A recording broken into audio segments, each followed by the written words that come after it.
Welcome to Marketing MASH, brought to you by themarketingscope.com. Hi, I'm Eric Vidal, Editor and Chief Content Officer at The Marketing Scope. Welcome. So today we're going to talk about Gmail delivery strategy. The reason why we brought this up is because a few weeks back we had a guest on and we talked about email marketing strategy in general, and there were a lot of things talked about during that conversation, and one of them was Gmail. And we only brought it up just briefly, and yet we got a lot of interest from some of our audience. And a couple of friends of mine in the industry actually reached out to me offline, was asking more questions. So I couldn't answer it, and I had the same questions. I went to my email marketing person. She was able to help me with some of it. So I decided to bring on our guest that we had on that day, and that's the CEO of Makesbridge. And Makesbridge is a leading marketing automation and email platform out of the Bay Area, the wonderful Saratoga, California, to be specific. And so the CEO, Jay Adams, is here with us to share some insights. Welcome, Jay. Thanks, Eric. Good to be here. Thanks for having me back. Yeah. Well, we appreciate you coming on, and maybe this will spark up some other conversations, and we'll have you on again. We always love having you on, and I know you're a contributing writer here from time to time, so thank you. Jay, let's start off with, why should people care about Gmail delivery? Well, there's a Gartner report that came out some time ago which cited that 50% of businesses that are $50 million and less actually use Gmail or Google Apps as their engine. So right there, that's telling you that Gmail delivery is not just a B2C concern, it's a B2B concern as well. And perhaps even beyond that is, if you're any company that has 5,000, that is sending 5,000 emails a month or more, has that many records, you definitely are probably going to be seeing a significant population, based on that statistic from Gartner, within your audience. So it's something you have to pay attention to. And regardless of that, it's not just Gmail, it's other ISPs like Outlook as well, which, by the way, is the bigger 800-pound gorilla in the enterprise email space, obviously. So the things that we're going to discuss today really apply across the board. Yeah, I mean, we always knew that when it comes to B2C, Gmail is a big an important piece that you need to think about. And I always knew it was important to some level for B2B. But to be honest with you, those stats that you threw out there, my email marketer on our team shared something similar, and it just not as big as that, but I mean, it just really opened my eyes up the last few days, really opened my eyes up. And it's something B2B marketers now need to take serious. And I want to share with you, you brought up some stats from Gartner. So I was reading a report that came out a while back from Marketing Sherpa, and they stated, let me get this name right, her name is Jill McGowan, with Home Advisor, cited that that bulk spray and pray practices got their open rates down to around 4%, and that was lower than what they were used to. They ran into some problems, and they addressed them and they tackled them. But it was a 3-year process to recover from that reputation, that open rate, and that inbox placement that they had. So, and I know of some companies that have done some turnarounds, and it's taken some time, maybe not 3 years, and I don't know the entire case in that situation, but is there a way for our audience to maybe take a look, address it, and maybe do something in a shorter time frame? Yeah, actually there is. I mean, the protocols that we've set up, the proven protocols that we've set up, can be under our managed performance services. Can take about 120 days, not meaning to sound solicitous there. But, we break it down into different phases. And you'll notice that I'm separating the whole vernacular of best practices here. There is a definitive process, very academic, that you can follow in order to turn things around. And again, that process, you're going to start to see results in about 120 days. And then from there, Jill may have had a huge list and a lot of different concerns or considerations that she had to address that would extend that window. But it should, again, be about a 120-day process to turn it around. So, I mean, and I'm one of the things that I think people should know or think about is reaching out to their platform provider and asking for that assistance, right? and asking for that guidance.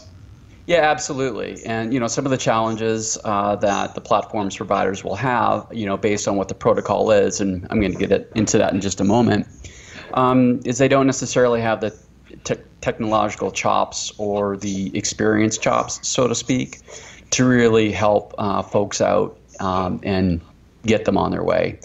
So certainly you can read cases such as what was cited in Marketing Sherpa, but do you have the ability to do the segmentation, the account profiling, some of the automated retargeting, again, to pull it off? So, and that's kind of where we're talking about, like, best practices is one thing, but a protocol and process is entirely different.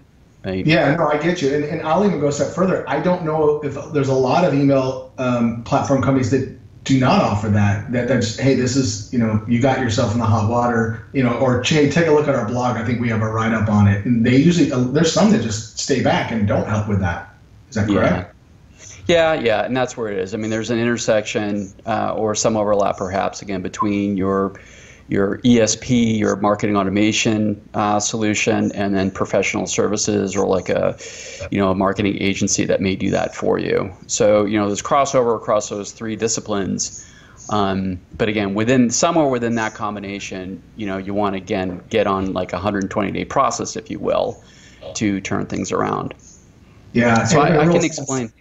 Oh, yeah, go ahead, please. No, I'm sorry. So I was just going to say, I mean, it's a fairly, again, academic process that you undertake. In the first couple days, you're just looking to see, do you have any leakage? Like, are there any, you look at your list sources. Do you have spam email addresses coming into your forms where you're automatically going out to them? And that could be affecting your Gmail delivery. So Donald Duck at gmail.com, right? And I don't know why hackers do it sometimes, but they will stuff companies' forms full of garbage. We've seen that with a number of different accounts that are clients of ours. So the first thing you want to do is, do I have any leakage? Do I have a CAPTCHA on my form? Have I gotten caught into this very conventional and way too popular method of doing LinkedIn connections and just stuffing them into an automation program where I'm not really nurturing people, I'm pestering them. And the result is everyone who's getting them is basically saying, this is spam, this is spam, this is spam. So you want to take a look at what your infrastructure looks like. Again, the leakage that I'm talking about, and not to get too wonky or geeky about it, but it's like, do you have your DKIMs in place? Do you have your SPF? So those are authentication means. And the other thing too, I'm sorry. Jay, hold on a sec. For the non-geeky email folks out there, what do you mean by the DKIMs?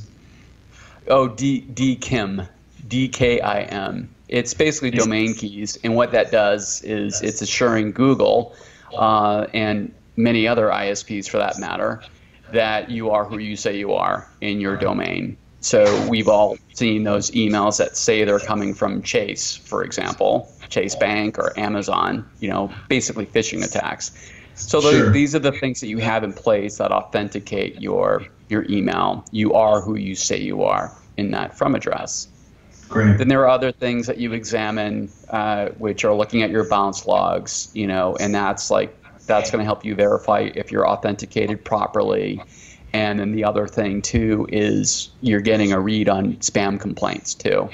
So what I've just described, sorry for the mouthful, but it's probably about a 3-day process, not 3 full days, but somebody, on your admin side or a service like us will basically look at the forensics, if you will, of what's going on. So again, that's about maybe a 3-day process at that. And then when that's all done, we go into the next phase, which is to start to get your baseline, where you can start to take a look at who all your non-responders are versus the people who are at least interested. And interest is expression of opens and clicks and visits on your website. So that process is ideally it's 30 to 60 days. And that's where you're just gathering a lot of data about your audience and profiling them. And then what that does is it sets you up for the final phase, which is where you start to do some high engagement practices. And that's where we get into some of the techniques that Jill McEwen again from Home Advisor, had cited in the Marketing Sherpa video. So how you're retargeting. So you're going to get high ranking points with Gmail if you are retargeting to people based as soon as they hit like a certain web page on your site. Let's say it's someone who's checking out information on a kids product or an outdoor product. I know I just used the B2C example, but being able to track like what that interest was and then immediately retargeting a message out to that person is, you're likely to get a high open rate and a high click rate. So something along the lines of like 60% is what the expectation should be. So you're applying different practices on retargeting and segmenting, and that's going to get you the higher opens and click rates. And then what that does is it builds up credibility with the Gmail filtering engine.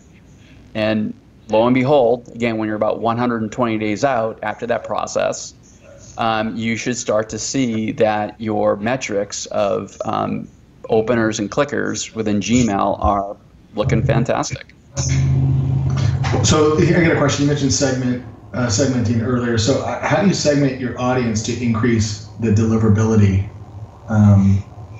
Yeah, okay. So the challenge that a lot of companies have is they don't have enough data. You know, they do like these cost per acquisition programs perhaps or whatever it is, and they don't necessarily have a lot of attribute data. And frankly, if you're in the B2B space, you know, your firmographic stuff, there's not a lot for you to play with to get people rocking and rolling there.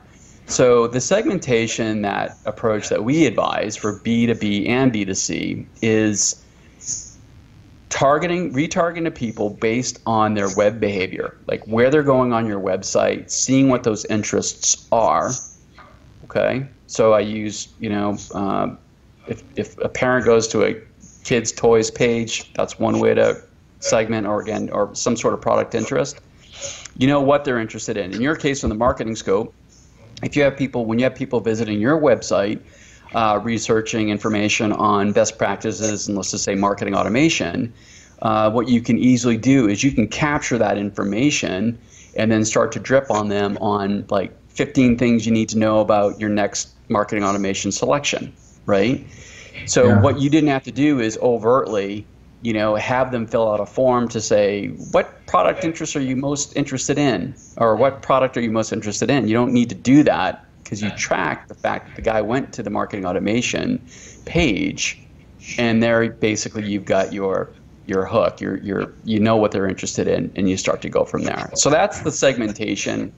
I think it's a lot easier and convenient for everybody out there and less costly, again, to be using the web-based tracking to get the segmentation rolling versus trying to wrestle information out of the individuals, right, through forms. So let's say someone gets started. How are people going to know if things are turning around and improving for them with their Gmail delivery? Are there Okay. Sorry. Yeah, please. No, go ahead. Our key metric is to look at the net new openers, net new clickers that you have within Gmail. And again, you can set up those measurements for any ISP that you're having issues with. The other thing that we like to do is we like to see what our net growth is, or what our growth is in our last 30-day openers. So in our last interview, I cited an example of a company that was having really poor Gmail delivery problems. And what we cared about, again, is those net new statistics. But we started at, I think, about 8,400 people had been opening when we set our baseline. When I was talking about setting that baseline with mass mailing, it was like 8,400 people who had opened in the last 30 days at Gmail. And now today, I think we're like 4 times that number. So they're around 32,000 people are their past 30-day openers. The other thing that you can look at too, which we do with our within our solution, is we like to look at our penetration. So when we started with that same customer, we had, I believe, about a 5% Gmail penetration. And what I mean by that is when we took their universe of Gmail people, so to speak, 5% of that audience had opened one of their emails. Now, I believe we are at, and I'm going to have to take a look at it, but I think we're at something like 42% maybe. So that's another indicator of how things are rolling. So and then, so that's really it. I mean, you've got all the statistics there. You see that the open rate is healthy. Again, for the specific Gmail program that we set up for them, recovery program. But then also all their mass mailings have done really well too. Because we have a dichotomy. We're running mass mailings for them, maybe say 250,000 a day. And then we have our Gmail audience that we run to the tune of about 80,000 per day.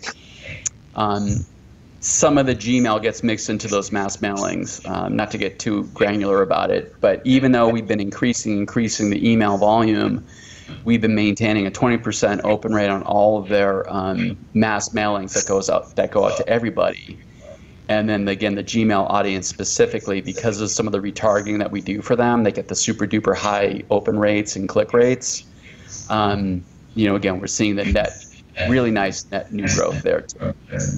Yeah. My advice for some of the folks watching who maybe are novice is work with your email marketer to go over some of these points. If you are an email marketer, then some of these hopefully are just refreshers for you. But the other thing is, don't be afraid to bring someone from the outside in. Do some consulting for a week or two, or maybe a month or two.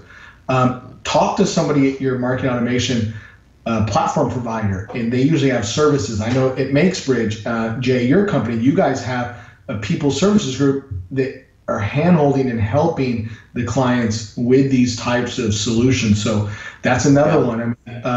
I'll be a little rah-rah, but if you're using a general email platform, take a look at a platform like Makesbridge or another one where it's more sophisticated. There's marketing automation, there's more components, and there's people services that can help if and when needed. So, even to that too, Eric, sorry to interrupt you, but we play nicely with major ESPs that don't have the capability. So this one example again that I cited before, they're using a major ESP in conjunction with us. The logic there is that there are some cost benefits, a lower CPM price on the emails for these bulk mailing kinds of solutions. And what we found, which was kind of a surprise for me, is that we were actually able to give lift to that other platform because of the reparations that we made on our platform. Because it's the halo effect. And we talked about the thumbprint in the last conversation. So it's the brand, it's the format of the messaging. So all the filters see that thumbprint. And when it's been faring really well off of the platform like ours, it actually has helped their other bulk email service provider perform better.